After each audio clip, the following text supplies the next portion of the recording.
So this is the bird feeder.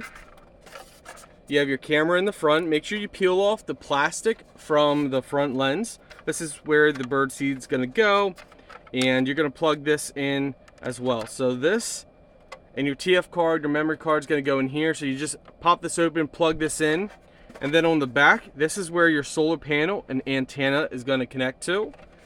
So if we take a look here, this is the solar panel. So it is solar charged, and you just simply connect it just like that, and just like that.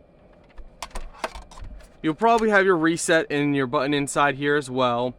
You can put birdseed directly in here, or you can put the birdseed directly in here, and then the birdseed will come down. And you can actually open and close this.